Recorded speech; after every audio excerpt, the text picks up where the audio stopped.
Hello friends, welcome to துரணா academy. நம்ம இன்னைக்கு இந்த வீடியோ பற்றி என்ன தகவலை பற்றி பார்க்க போகிறோம்னு சொல்லிட்டு பார்த்தீங்கன்னா, குழாய் வழி போக்குவரத்து. சரிங்களா? நம்ம வந்து 10th சோசியல் சயின்ஸில் வந்து பார்த்திங்க அப்படின்னா 5th ஜியாகிரபி லெசன் வந்து பார்த்துட்ருக்கோம். ஸோ அதில் வந்து பார்த்திங்க அப்படின்னா போக்குவரத்து அப்படின்ற ஒரு தலைப்பில் வந்து நம்ம வந்து தரை வழி போக்குவரத்து, குழாய், அப்புறம் வந்து பார்த்திங்க அப்படின்னா ரயில் வழி போக்குவரத்தை பற்றி நம்ம பார்த்துருந்தோம். அது தரை வழி போக்குவரத்துலே சாலை வழி போக்குவரத்து, அப்புறம் ரயில் போக்குவரத்துன்னு சொல்லிட்டு மற்ற இந்த 2 கேட்டகரியை பார்த்துருந்தோம். இப்போ நம்ம குழாய் வழி போக்குவரத்துனா என்ன, அப்புறம் வான்வழி போக்குவரத்து, நீர்வழி போக்குவரத்து, ஸோ இந்த 3 போக்குவரத்தை பற்றி நம்ம இந்த வீடியோ பதிவில் பார்க்க போகிறோம். சரியா? ஸோ குழாய் வழி போக்குவரத்துனா என்ன அப்படின்னு நம்ம ஃபஸ்ட்டு பார்த்துடலாம்.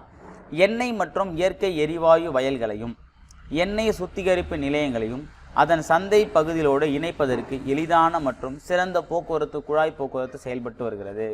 என்ன சொல்லலாம் அப்படின்னா, இப்போ வந்து பார்த்தீங்கன்னா நிறைய வந்து எண்ணெய் வயல்கள் இருக்கும். சரியா? அந்த எண்ணெய் வயல்கள்லேருந்து பார்த்தீங்கன்னா எண்ணெய் எடுத்து அதை என்ன பண்ணணும், அந்த கச்சா எண்ணெயை வந்து அப்படியே வந்து சுத்திகரிக்கணும், அது யூஸ் பண்ண முடியாது. அதை சுத்திகரிப்பு நிலையத்துக்கு கொண்டு போகணும். ஸோ அந்த சுத்திகரிப்பு நிலையத்துக்கு கொண்டு போயிட்டு பிறகு அங்கே வந்து அதை பியூரிஃபை பண்ணிவிட்டு அங்கேருந்து என்ன பண்ணோம், அந்த சந்தைப்படுத்தக்கூடிய இடத்துக்கு வந்து பார்த்தீங்கன்னா அனுப்பணும். ஸோ இப்போ என்னன்னா, இதுக்கு வந்து நம்ம என்ன பண்ணுறோம், லாரி மூலிமா இல்லை ட்ரெயின் மூலிமா தான் என்ன பண்ணோம், நம்ம வந்து கொண்டு போயிட்டுருக்கோம். ஓகேவா? ஸோ அப்படின்னும் போது நம்ம குழாய் போட்டு பதிச்சுட்டு வந்துட்டோம் அப்படின்னா, பூமிக்கு அடியில் இல்லை பூமிக்கு மற்றும் நீருக்கு கடலுக்கு அடியில் வந்து நம்ம வந்து குழாய் போக்குவரத்து மூலமாக வந்து நம்ம பழுப்பு புதைச்சி வந்துட்டோம் அப்படின்னா, அதை எப்படி என்ன பண்ணலாம், அந்த பழுப்பு திறந்து விட்டால் எங்கே போகணுமோ அங்கே ஆட்டோமேட்டிக்காக போயிடும். சரியா? இதுதான் வந்து அந்த குழாய் போக்குவரத்து அப்படின்னு சொல்கிறாங்க. ஸோ இந்த போக்குவரத்தை பொறுத்த வரைக்கும் என்ன அப்படின்னு சொல்லிட்டு பார்த்தீங்க அப்படின்னா, ஆரம்ப கட்டத்தில் வந்து நமக்கு ரொம்ப செலவழிக்கும். ஆரம்ப கட்டத்தில் அப்படின்னும்போது பார்த்திங்க அப்படின்னா எப்படி சொல்கிறது, ஸ்டார்டிங்கில் நம்ம அந்த பழுப்புலாம் பதிக்கிறதுக்கு வந்து நமக்கு வந்து நிறைய வந்து செலவாகிற மாதிரி இருக்கும்.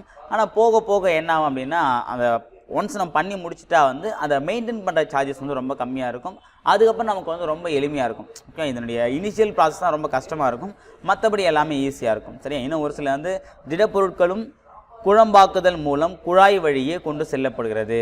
குழாய் போக்குவரத்து அமைப்பதற்கு ஆரம்பகால செலவுகள் அதிகம், ஆனால் பின்னர் இதனை பராமரிப்பதற்கான செலவு மிகவும் குறைவு.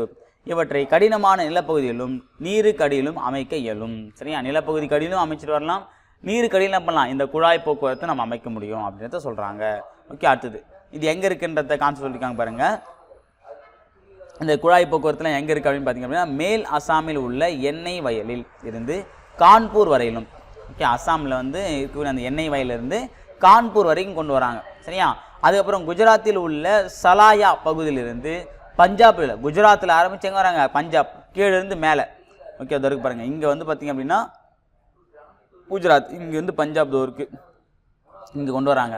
அதேமாதிரி பார்த்தா இங்கே சலாயிலேருந்து கான்பூர் இங்கே இருக்குது, இந்த வரைக்கும் பார்த்தீங்கன்னா கான்பூர் நான் காட்டுறேன், இதையும் படிச்சிடலாம். இன்னொன்று வந்து பார்த்திங்க அப்படின்னா உத்தரப்பிரதேசம் ஜெகதீஷ்பூர் டு இது ஹஜ்ராவிலிருந்து, குஜராத்தில் ஹஜ்ராவிலேருந்து உத்தரப்பிரதேசம் ஜெகதீஷ்பூர் வரைக்கும். ஓகேவா? அந்த 3 வழி நான் சொல்கிறேன் பாருங்கள்.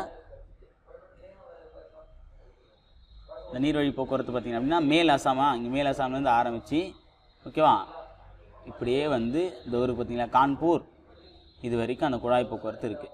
இன்னொன்று என்ன பார்த்தோம், இங்கே வந்து பார்த்திங்கன்னா குஜராத்தில் ஆரம்பித்து பஞ்சாப் வரைக்கும் இங்கே ஒன்று இருக்குது. அதே மாதிரி வந்து பார்த்திங்க அப்படின்னா உத்தரப்பிரதேசம் வந்து பார்த்திங்க அப்படின்னா என்ன ஊர் சொன்னாங்க, ஜெய்ப்பூர், இங்கே வெஸ்ட் பெங்கால் ஆரம்பித்து உத்தரப்பிரதேசம் வரைக்கும். ஓகேவா? ஸோ இது வரைக்கும் மொத்தம் இந்த 3 குழாய் போக்குவரத்து வந்து இருக்குது அப்படின்னு சொல்லியிருக்காங்க. ஓகேவா? 3 ரொம்ப ரொம்ப முக்கியமானது. ஓகேவா? பார்க்கலாமா பாருங்கள். வரையிலும் குஜராத்தில் உள்ள ஹஜ்ராவிலிருந்து உத்தரப்பிரதேசத்தில் உள்ள ஜெகதீஷ்பூர், சாரி குஜராத்பா, 3வது மட்டும் மாற்றிங்க. குஜராத்தில் வந்து இருக்கா பாருங்கள் அந்த ஊரில் குழுக்கில். ஓகே, அங்கேருந்து வந்து பார்த்திங்க அப்படின்னா உத்தரப்பிரதேசம் வரைக்கும். ஓகேவா? இது 3வது மட்டும் என்னென்னா வெஸ்ட் பெங்கால் சொல்லும்போது அது இல்லை, இங்கே ஆரம்பித்து இங்கே வரைக்கும். சரியா? இது ஒன்று, அப்புறம் இது ஒன்று, மொத்தம் 3. இந்த 3 குழாய் போக்குவரத்து இப்போ இருக்குன்றத சொல்கிறாங்க. ஓகேவா? அடுத்தது நீர் வழி போக்குவரத்து, குழாய் வழி போக்குவரத்து அவ்வளோதான். சரியா? ஸோ குழாய் போக்குவரத்தில் வந்து நம்ம அந்த 3 போக்குவரத்து ஞாபகம் வச்சுங்க, அது கண்டிப்பாக வந்து டிஎன்பிஎஸ்சியில் கேட்கலாம். அடுத்து நீர்வழி போக்குவரத்து அப்படின்னு பார்க்கும்போது, நீர்வழி போக்குவரத்து இந்தியாவில் பயணிகள் மற்றும் சரக்குகள் போக்குவரத்திற்கு முக்கியமான ஒன்றாகும். இது பழமையான மற்றும் மலிவான ஒரு போக்குவரத்து முறையாகும். சரியா? ஏன்னா வந்து பழங்காலத்துலேருந்தே வந்து பார்த்தா நம்ம கடற்பயணம் தான் அதிகமாக. இப்போ ஒரு நாட்டிலேருந்து இன்னொரு நாட்டுக்கு போனோம் அப்படின்னா ஆரம்ப காலத்தில் பண்டைய காலத்தில் வந்து எப்படி போனாங்க அப்படின்னா கடல் கடந்து தான் போனாங்க. அப்போ பாய்மர கப்பல்கள் மூலமாக தான் என்ன பண்ணாங்க, அந்த காற்று வீசும் திசையை அறிந்து அதுக்கேற்ற மாதிரி கப்பல்களை செலுத்தி முன்னேறி வந்தாங்கன்னு சொல்லலாம். அப்போ அந்த பழமையான ஒரு போக்குவரத்து முறை தான். அதேமாதிரி மலிவான போக்குவரத்து. ஏன்னா கடல் அப்படிங்கும்போது நம்ம எவ்வளோ வெயிட் வேணும் என்ன பண்ணலாம், ஆட்டோமேட்டிக்காக போட்டாலுமே அந்த கடல் அலையில் ஆட்டோமேட்டிக்காக அடிச்சுட்டு போயிடும். அதான் சொல்கிறாங்க. ஓகேவா. அடுத்தது, கனமான மற்றும் அதிக அளவிலான சரக்குகளை ஒரு நாட்டிலிருந்து மற்றொரு நாட்டிற்கு எடுத்து செல்ல மிகவும் ஏற்றது நீர்வழி போக்குவரத்து ஆகும். இப்போ வந்து பெரிய பெரிய கண்டெய்னர்லாம் பார்த்துருப்பீங்க. அந்த பெரிய பெரிய கண்டெய்னர்லாம் எங்கே இருக்கும் அப்படின்னா துறைமுகங்கள், ஹார்பர் அண்ட் போர்ட்டில் தான் இருக்குமே தவிர நம்ம வந்து இந்த ஏர்போர்ட்லாம் பார்க்க முடியாது. சரிங்களா. ஏன்னா அங்கே தான் வந்து நிறைய கனமான சரக்குலாம் நம்ம கொண்டு போக முடியும். ஓகே. நிறைய படத்துலாம் பார்த்தீங்கன்னா ஹார்பர் சீனு எத்தனை காட்ட அந்த கண்டெய்னர்லாம் சீன்லாம் எங்கே இருக்கும் அப்படின்னா ஹார்பரில் தான் இருக்கும். பார்த்துறீங்களா. ஸோ அப்போ அதிகமான வெயிட்டான பொருளாக வந்து என்ன பண்ண மிக சுலபமாக ஒரு நாட்டிலேருந்து இன்னொரு நாட்டுக்கு வந்து எப்படி எடுத்துகிட்டு போகிறாங்க அப்படின்னா இந்த நீர்வழி போக்குவரத்து கப்பல்கள் மூலமாக தான் ஒரு துறைமுகத்துலேருந்து இன்னொரு துறைமுகத்துக்கு கொண்டு போகிறாங்க. எக்ஸாம்பிள் நம்ம வந்து இந்த பீப்பாய்களாம் கூட எண்ணெய் பீப்பாய்லாம் கூட அப்படி தான் கொண்டு போகிறாங்க. அடுத்தது, ஒரு நாட்டிலிருந்து மற்றொரு நாட்டிற்கு எடுத்து செல்ல மிகவும் ஏற்றது நீர்வழி போக்குவரத்து ஆகும். இது சுற்றுச்சூழல் பாதுகாப்பு மற்றும் குறைந்த எரிபொருள் செலவினை போக்குவரத்து முறையாகும். சரியா. அதாவது சுற்றுச்சூழலுக்கும் ரொம்ப பாதிப்பு ஏற்படுத்தாது. அதே மாதிரி என்னென்னா போக்குவரத்துக்குண்டான அந்த எரிபொருள் செலவினத்தையும் ரொம்ப குறைவாக இருக்கும்னு சொல்கிறாங்க. பொதுவாக 2 நீர்வழி போக்குவரத்து குறிப்பிட்டாங்க. உள்நாட்டு நீர்வழி போக்குவரத்து, கடல் வழி நீர்வழி போக்குவரத்து. இப்போ உள்நாட்டு நீர்வழி போக்குவரத்து அப்படின்னும் போது இந்திய உள்நாட்டு நீர்வழி போக்குவரத்து ஆறுகள், கால்வாய்கள், ஏரிகள் மற்றும் காயல்களை கொண்ட மிகப்பெரிய வலைப்பின்னல் அமைப்புடன் நடைபெறுகிறது. பொதுவாக நம்ம உள்நாட்டு நீர்வழி போக்குவரத்து அப்படின்னும் போது இந்த நீர்வழி போக்குவரத்து ஆறுகளில் தான் ஆறுகள் மற்றும் கால்வாய்கள் நடக்குது அப்படின்னும் போது கண்டிப்பாக வந்து வற்றாத ஜீவநதிகள் இருந்தால் மட்டும் தான் பண்ண முடியும். இப்போ வந்து நம்ம சவுத் இந்தியாலாம் வந்து இந்தமாதிரி உள்நாட்டு நீர்வழி போக்குவரத்து அந்தளவுக்கு பண்ணுறதில்ல. நம்ம எப்படி சொல்கிறது, சவுத் இந்தியா கேரளா மட்டும் வரும், மற்றபடி வேறு எதுவும் வராது. ஓகேவா. ஏன்னா அது வற்றாத ஜீவநதிகள் இருக்கக்கூடிய இடத்துல மட்டும் தான் பண்ண முடியும். ஓகேவா. ஏன் கேரளாவில் பண்ணால் அங்கே மேற்கு தொடர்ச்சி மலையில் இருக்குன்னா அங்கே பண்ணுறாங்க. நீர்வழி போக்குவரத்து நீரின் ஆழம், அகலம் மற்றும் தொடர் நீரோட்டத்தை பொறுத்து அமைகிறது. அடுத்தது, உள்நாட்டு போக்குவரத்து வளர்ச்சி, பராமரிப்பு மற்றும் ஒழுங்குபடுத்துவதற்காக 1986 உள்நாட்டு நீர்வழி போக்குவரத்து ஆணையம் தொடங்கப்பட்டது. எப்போது 1986 இந்த நீர்வழி போக்குவரத்து வந்து ஒழுங்குபடுத்துவதற்காக உள்நாட்டு நீர்வழி போக்குவரத்து ஆணையத்தை 1986 அமைச்சிருக்காங்க. அப்புறம் இந்தியாவில் கூடிய முக்கிய நீர்வழி போக்குவரத்துகள் நம்ம பார்க்கலாம். ஒரு 3 கொடுத்துருக்காங்க. ஃபஸ்ட்டு, தேசிய நீர்வழி போக்குவரத்து எண் நம்பர் 1 என்ன அப்படின்னா இது ஹால்டியா முதல் அலகாபாத் இடையே. ஹால்டியா எங்கே இருக்குன்னா வெஸ்ட் பெங்காலில் இருக்குது. அதே மாதிரி அலகாபாத் வந்து உத்தரப்பிரதேசம் இருக்குது. அப்போது வெஸ்ட் பெங்கால்லேருந்து உத்தரப்பிரதேசம் இடையே 1620 கிலோமீட்டர் நீளத்தை கொண்டு கங்கை, பாகிரதி, ஹூக்ளி ஆறுடன் இணைந்து செயல்படுகிறது. ஓகே. கங்கை நதி, பாகிரதி, அப்புறம் ஹூக்ளி, இது 3 நதியுமே இதில் கலக்குது. சரி. அந்த 3 நதியுமே கடந்து தான் இந்த நீர்வழி போக்குவரத்தான அமைது. இந்த 3 நதியிலும் இணைச்சி வரா மாதிரி வருது. சரிங்களா. அடுத்தது, ரெண்டாவது பார்த்தீங்கன்னா தேசிய நீர்வழி போக்குவரத்து எண் 2 அப்படின்னும் போது இது பிரம்மபுத்திரா ஆற்றில் துபிரி மற்றும் காடியாவிற்கு இடையே சுமார் 891 கிலோமீட்டர் நீளத்தை கொண்டுள்ளது. பிரம்மபுத்திரா ஆற்றின் துபிரி மற்றும் காடியாவிற்கு இடையே 891 கிலோமீட்டர் நீளம் கொண்டிருக்கு. அடுத்து பார்த்தீங்கன்னா தேசிய நீர்வழி போக்குவரத்து எண் 3. ஓகேவா. இது பார்த்தீங்க அப்படின்னா இந்திய நீர்வழி கேரளா மாநிலத்தின் கொல்லம் முதல் கோட்டபுரம் இடையே உள்ளது. கொல்லத்தில் ஆரம்பித்து கோட்டபுரம் வரைக்கும் இருக்குது. கிட்டத்தட்ட 24 மணி நேரமும் செயல்பட்டு 205 கிலோமீட்டர் தொலைவிற்கு போக்குவரத்து வசதியை அளிக்கக்கூடிய இந்தியாவின் முதல் தேசிய நீர்வழி போக்குவரத்து இதுவாகும். இந்தியாவின் முதல் தேசிய நீர்வழி போக்குவரத்து வந்து பார்த்தா இதுதான். 24 ஹவர்ஸும் செயல்படும். 205 கிலோமீட்டர் என்ன பண்ணுது தொலை வந்து அந்த போக்குவரத்து வசதியை வந்து தரக்கூடியதாக இருக்குது. இது இந்த கேரளாவில் கொல்லம் டு கோட்டபுரம் ஞாபகம் வச்சுங்க. ரெண்டுமே வந்து ஒரே எப்படி சொல்கிறது, ஒரே ஸ்டேட் தான். கொல்லமும் கோட்டையூரும் ரெண்டுமே வந்து ஒரே ஸ்டேட்டில் தான் இருக்குது. அடுத்து நம்ம பார்க்க போகிறது வந்து பார்த்திங்கன்னா ரெண்டாவது கடல் வழி போக்குவரத்து. சரியா. கடல் வழி போக்குவரத்து அப்படின்னு பார்த்தீங்க அப்படின்னா இந்தியா வெளிநாட்டு வர்த்தகத்தில் சுமார் 95% அளவுக்கு 70% மதிப்புள்ள சரக்குகள் கடல் வழி போக்குவரத்து மூலமாக நடைபெறுகிறது. சரியா. இப்போ வெளிநாட்டோட நம்ம வர்த்தகம் பண்ணுறோம் பார்த்தீங்கன்னா அதில் 95% எப்படி நடக்குதான் இந்த கடல் வழி போக்குவரத்து மூலமாக தான் போகுது. அதுலேயுமே 70% ஆஃப் வந்து சரக்குகள். சரியா. வர்த்தகத்தில் 95%, ஆனால் இங்கேருந்து போகக்கூடிய சரக்கில் 70% சரக்கு வந்து அது இந்த கடல் வழி போக்குவரத்து மூலம் தான் நடைபெறுது. இந்தியாவின் கனரக பொருட்கள் மற்றும் அதிக அளவிலான சரக்குகளை கையாள்வதிலும் கப்பல் போக்குவரத்து முக்கிய பங்காற்றுகிறது. சரியா, அதிக வெயிட் இருக்கக்கூடிய பொருட்கள் எல்லாமே, ரொம்ப வெயிட்டாக இருக்கக்கூடிய பொருட்கள் எல்லாமே நம்ம என்ன பண்ணுறோம், கனரகமான பொருட்கள் எல்லாத்தையுமே வந்து இதன் மூலமாக தான் வந்து ஏற்றுமதி இறக்குமதி செய்கிறோம். இது இந்த கடல் வழி மூலமாக. மிகவும் சிக்கனமான போக்குவரத்து மட்டுமல்லாமல் சுற்றுச்சூழலுக்கும் ஏற்ற ஒன்றாகும்.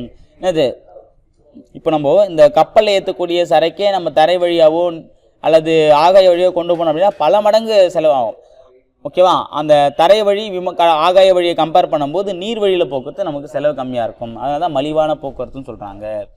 ஓகேவா. அடுத்தது, இந்தியாவில் 13 பெரிய துறைமுகங்களும் 200 நடுத்தர மற்றும் சிறிய துறைமுகங்களும் உள்ளன. பெரிய துறைமுகங்களை மத்திய அரசாங்கமும் சிறிய மற்றும் நடுத்தர துறைமுகங்களை அந்தந்த மாநில அரசும் நிர்வாகம் செய்கின்றது. ஓகேவா, பார்த்தீங்கன்னா மொத்தம் 13 பெரிய துறைமுகம் இருக்குது, 200 நடுத்தர மற்றும் சிறிய துறைமுகம் இருக்குது. ஓகேவா, அந்த 13 பெரிய துறைமுகங்களை வந்து மத்திய அரசு கண்ட்ரோல் பண்ணுது. நடுத்தர மற்றும் சிறிய துறைமுகங்களை வந்து யார் கண்ட்ரோல் பண்ணுது அப்படின்னா அந்தந்த மாநில அரசுகள் கண்ட்ரோல் பண்ணுறாங்க. அடுத்து பாருங்கள், இதில் வந்து நம்ம ரெண்டாக பிரிக்கலாம். பொதுவாகவே வந்து பார்த்திங்கன்னா என்ன சொல்லுவாங்க, ஒரு நிமிஷம், 2 இருக்குது இந்தியாவில். இந்த கடல் மட்டம் மட்டும் நம்ம பார்த்துக்கலாம். ஸோ இப்போ இது வந்து பார்த்திங்கன்னா இது வந்து மேற்கு கடற்கரை அப்படின்னு சொல்லுவாங்க இந்த பகுதியை. இது வந்து என்ன அப்படின்னா கிழக்கு கடற்கரை அப்படின்னு சொல்லுவாங்க. இது மேற்கு கடற்கரை, இது கிழக்கு கடற்கரை அப்படின்னும் போது இப்போ பாருங்கள், கிழக்கு இந்திய கடற்கரையில் அமைந்துள்ள முக்கிய துறைமுகங்கள் என்னென்ன பார்த்தீங்கன்னா கல்கத்தா இங்கே இருக்கும். ஓகேவா, அது எடுத்து பார்த்திங்க அப்படின்னா கல்கத்தா, ஹால்டியா. ஏன்னா கல்கத்தாவிலேயே தான் ஹால்டியாவும் இருக்கும், ரெண்டுமே பக்கத்தில் தான் இருக்கும். சரியா, அடுத்து பார்த்திங்கன்னா பாரதீப் வந்து பார்த்தீங்கன்னா புவனேஸ்வர், அதாவது ஒடிசா மாநிலத்துடைய இருக்கக்கூடிய தான் ஹால்டியா, சரி பாரதீப் இது இருக்குங்களா. அடுத்து விசாகப்பட்டினம் ஆந்திர பிரதேசம் இங்கே வந்துடும். அடுத்தது சென்னைன்னும் போது இங்கே வந்துடும். சென்னைக்கு பக்கத்துலேயே தான் எண்ணூரும், சென்னையில் தான் 2 இருக்குது, எண்ணூர் சென்னை ரெண்டுமே அங்கே தான் இருக்கும். அப்புறம் கடைசியாக கீழே வந்து தூத்துக்குடி. இதெல்லாம் வந்து கிழக்கு கடற்கரைக்கூடிய துறைமுகங்கள். என்னென்ன பார்த்தோம், கல்கத்தா, ஹால்டியா, பாரதீப், விசாகப்பட்டினம், சென்னை, எண்ணூர், தூத்துக்குடி. சரிங்களா. அடுத்து நம்ம என்ன பண்ணுறோம், மேற்கு கடற்கரைக்கூடிய துறைமுகம் பார்க்கும்போது இந்திய கடற்கரையில் அமைந்துள்ள முக்கிய துறைமுகங்கள் வந்து காண்ட்லா எங்கே இருக்குன்னா இங்கே இருக்குது. அதாவது இங்கே வந்து குஜராத் இப்படி போவோம், இப்படி வந்து ஒரு அமைப்பு மாதிரி போவோம். இங்கே தான் வந்து அந்த காண்ட்லா துறைமுகம் இருக்கும். ஓகேவா.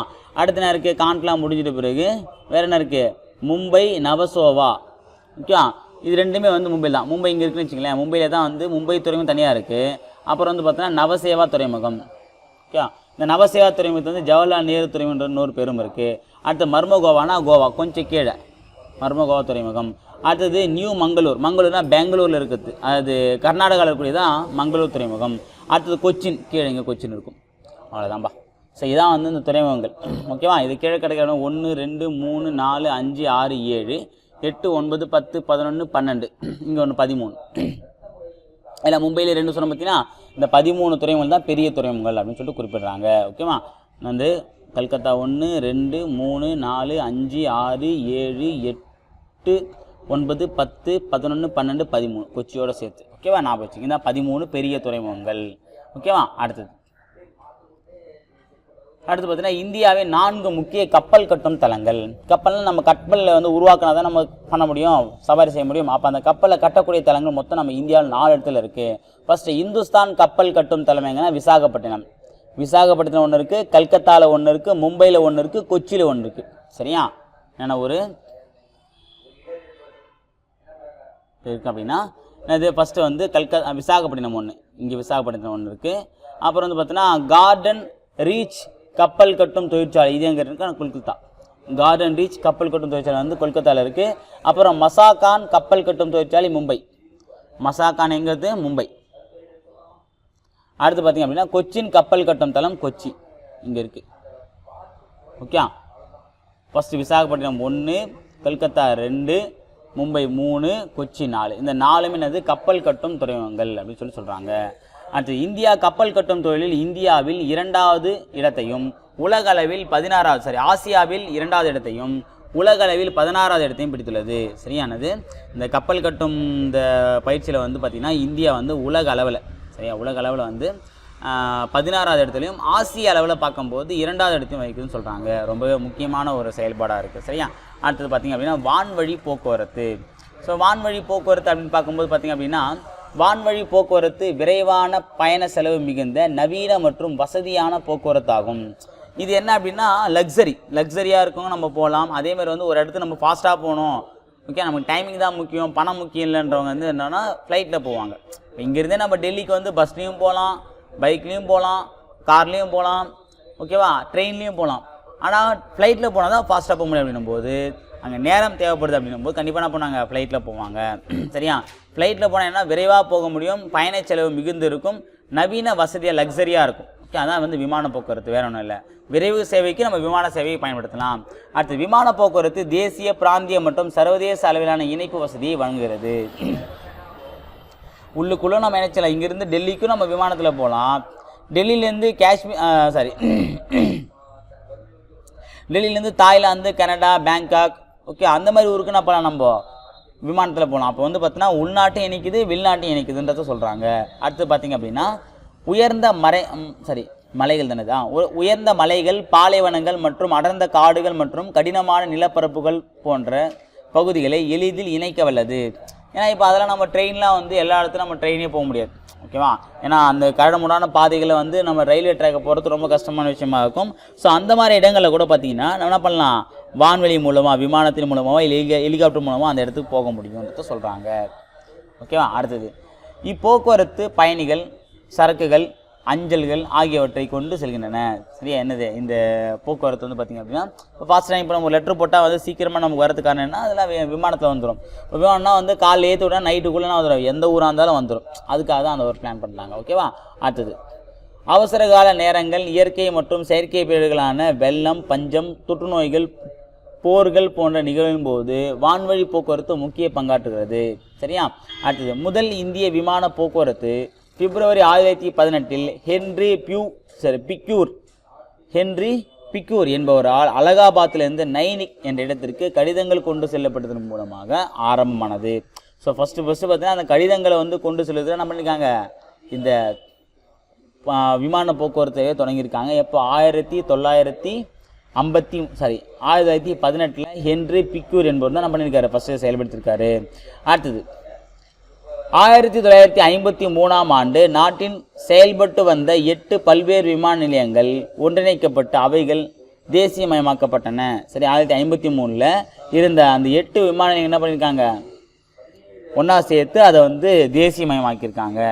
அடுத்தது இந்தியாவின் தேசிய நெடுஞ்சாலை ஆணையம், national highway authority of India 1995 நிறுவப்பட்டது. இது தரைவழி போக்குவரத்து அமைச்சகத்தின் கீழ் இயங்கும் தன்னாட்சி பெற்ற அமைப்பாகும். என்ன சொல்கிறாங்க, இது தரைவழி போக்குவரத்து அமைச்சகத்தின் கீழ் இயங்கும் தன்னாட்சி பெற்ற ஒரு அமைப்பு தான் இது, இந்த national highway authority of India. சரியா. அடுத்து பார்த்தீங்கன்னா உள்நாட்டு வழி போக்குவரத்து ஒரு நாட்டினுடைய எல்லைக்குள்ளும் சர்வதேச வான்வழி போக்குவரத்து உலகின் முக்கிய நகரங்களையும் இணைக்கிறது. உள்நாட்டு போக்குவரத்து வந்து பார்த்தீங்கன்னா நம்ம இந்தியாவுக்குரிய நகரங்களை இணைக்குது. வெளிநாட்டு போக்குவரத்து வந்து இந்தியாவை வெளிநாட்டு நகரங்களோடு இணைக்குது. ஞாபகம் வச்சுங்க. சரியா. இந்திய அரசாங்கம் ஏர் இந்தியா என்ற விமான சேவையை வழங்குகிறது. ஓகேவா. அதுக்கப்புறம் பாருங்கள், இந்தியன் ஏர்லைன்ஸ் உள்நாட்டு போக்குவரத்து தேவைகளை ஏர் இந்தியா நிறுவனம் வெளிநாட்டு போக்குவரத்து சேவைகளையும் வழங்குகிறது. ஓகேவா. இந்தியாவின் தற்போது 19 சர்வதேச விமான நிலையங்கள் உள்ளன. இந்தியாவில் மொத்தம் எத்தனை இருக்குன்னா 19 சர்வதேச விமான நிலையங்கள் இருக்குது. இப்போ நிறையவே இருக்கலாம். அப்போ எடுத்து அந்த எடிஷனை கொடுத்துருக்காங்க. ஏர் இந்தியான்ற விமான சேவை வந்து வழங்குறாங்க. இந்தியன் ஏர்லைன்ஸ் வந்து உள்நாட்டு போக்குவரத்து, ஏர் இந்தியா என்பது வெளிநாட்டு போக்குவரத்து. அதை ஞாபகம் வச்சுங்க. ஓகேவா. அவ்வளோதான். அடுத்தது பார்த்திங்க அப்படின்னா பவன் ஹான்ஸ் வானுலங்கு ஊர்தி. அதாவது வந்து பார்த்தீங்கன்னா இது ஒரு ஹெலிகாப்டர் நிறுவனம் சொல்கிறாங்க. இது ஒரு ஹெலிகாப்டர் நிறுவனம். இது என்ன சொல்ல பாருங்கள், பவன் ஹான்ஸ் வானுலங்கு ஊர்தி நிறுவனம் பெட்ரோலிய நிறுவனங்களான ONGC எண்ணெய் மற்றும் இயற்கை எரிவாயு நிறுவனம் மற்றும் கடல் சார்ந்த பணிகளுக்கு வானுலங்கு சேவை அளிக்கிறது. கடல் சார்ந்த பணிகளுக்கு வானுலங்கு சேவை அளிக்கிறது. இது புதுடெல்லியை தலைமையிடமாக கொண்டு பொது தலைமையிடமாகும். ஓகே, தலைமையிடம் எங்கே இருக்குது, புதுடெல்லியில் இருக்குது. இது இந்த பவன் ஹான்ஸ் வானுலங்கு ஊர்தி நிறுவனம். ஓகேவா. அடுத்து இது மும்பையின் மேற்கு வில்பார்லேவில் உள்ள ஜிகு விமான நிலையத்தை தளமாக கொண்டு இயங்குகிறது. எது ஜிகு, இது எங்கே இருக்குது அப்படின்னா மேற்கு வில்பார்லேவில் மும்பையில் தான் இருக்குது, இயங்கிட்டு வருது. தலைமையிடம் வந்து டெல்லியாக இருந்தாலும் இது இயங்கக்கூடியது எங்கே அப்படின்னா மும்பையில். ஞாபகம் வச்சுங்க. இந்த பவன் ஹான்ஸ் நிறுவனம் ஒரு மினி ரத்னா பிரிவின் கீழ் இயங்கும் ஒரு பொது நிறுவனமாகும். இப்போ வந்து பார்த்தீங்கன்னா அந்த மினி ரத்னா, மகாரத்னாலாம் பிரிப்பாங்க. அப்படி அந்த டர்ன் ஓவர் வச்சு பிரிப்பாங்க. அந்த கேட்டகரியில் பார்த்திங்க அப்படின்னா இந்த மினி ரத்னான்ற ஒரு கேட்டகரியில் தான் அது இந்த பவன் ஹான்ஸ் ஹெலிகாப்டர் நிறுவனம் வந்திருக்கு. சரியா. இந்நிறுவனம் பல்வேறு இந்திய மாநில அரசுக்கு குறிப்பாக வடகிழக்கு இந்திய மாநிலங்களுக்கு இடையில் உள்ள தீர்வுகளுக்கு சேவை வழங்குகிறது. என்ன சொல்றேன்னா, இந்நிறுவனம் பல்வேறு இந்திய மாநில அரசுகளுக்கு குறிப்பாக வடகிழக்கு இந்திய மாநிலங்களுக்கு இடையில் உள்ள தீர்வுகளுக்கு சேவை அளிக்கிறது. இது அந்தமான் நிக்கோபார் தீவுகளுக்கும் லட்சத்தீவுகளுக்கும் பயண படகு சேவையை வழங்குகிறது. எங்கே அந்தமான் நிக்கோபார் தீவுலேருந்து இது லட்சத்தீவுக்கு அது அந்த படகு சேவை வழங்குறதே இந்த அமைப்பு தான். ஞாபகம் வச்சுங்க. அடுத்தது இந்திய விமான நிலைய பொறுப்பாணையம். Airport authority of India. இந்திய விமான நிலைய பொறுப்பாணையம் 1995 ஆரம்பிக்கப்பட்டது. நேஷனல் ஹைவே அத்தாரிட்டி இந்தியாவும் 1995 தான். ஏர்போர்ட் அத்தாரிட்டி ஆஃப் இந்தியாவும் எப்போ தான் 1995 தான். இது இந்திய விமான நிலையங்களுக்கு பாதுகாப்பை அளிக்கிறது. இந்த நிறுவனம் விமான நிலையங்களுக்கு பாதுகாப்பு அளிக்கிறது. அடுத்தது இந்திய குடிமை விமான போக்குவரத்து அமைச்சகத்தின் கீழ் இயங்கும் இந்திய விமான நிலைய பொறுப்பு மேலே தூக்க ஓகே இந்திய விமான நிலையங்களுக்கு பாதுகாப்பை அளிக்கிறது. இந்திய குடிமை விமான போக்குவரத்து அமைச்சகத்தின் கீழ் இயங்கும் இந்திய விமான நிலைய பொறுப்பாணையம் பராமரித்தல், மேம்படுத்துதல் மற்றும் நிர்வாகம் ஆகிய பணிகளை மேற்கொள்கிறது. குடிமைனா சிவில், ஓகேவா? ஏன்னா அவங்களுடைய ஒரு பகுதி தான் எதுன்னு பார்த்தீங்க அப்படின்னா இந்த ஏர்போர்ட் அத்தாரிட்டி ஆஃப் இந்தியா, ஓகேவா? இது என்ன பண்ணுது? விமான நிலைய பொறுப்பாணையம் பராமரித்தல், மேம்படுத்துதல் மற்றும் நிர்வாகம் ஆகிய பணிகளை மேற்கொள்ளக்கூடிய பணியை தான் இந்த ஏர்போர்ட் அத்தாரிட்டி ஆஃப் இந்தியா செய்கிறாங்க. சரியா? ஓகே. ஸோ இந்த வீடியோ பதிவில் பார்த்திங்க அப்படின்னா நம்ம குழாய் போக்குவரத்து, நீர்வழி போக்குவரத்து, வான்வழி போக்குவரத்தை பற்றி நம்ம பார்த்தோம். இந்த நீர்வழி போக்குவரத்தில் துறைமுகம் இருக்குது பார்த்தீங்களா? அந்த 13 துறைமுகத்தை பற்றின ஒரு ஃபுல் டீட்டெயில் நான் ஆல்ரெடி வீடியோ போட்டிருக்கேன். அதை குறித்து மேப்லேயும் காமிச்சிருக்கேன். அதை பார்க்க டிஸ்கிரிப்ஷன் லிங்க் கூட அதை பாருங்கள். அடுத்த வீடியோ பதில் நம்ம தகவல் தொடர்பு பற்றியும் வணிகத்தை பற்றியும் பார்க்கலாம். அதுவரை உங்களிடமிருந்து விடைபெறுவது அருள் சுந்தரன் அகாடமி. தேங்க்யூ.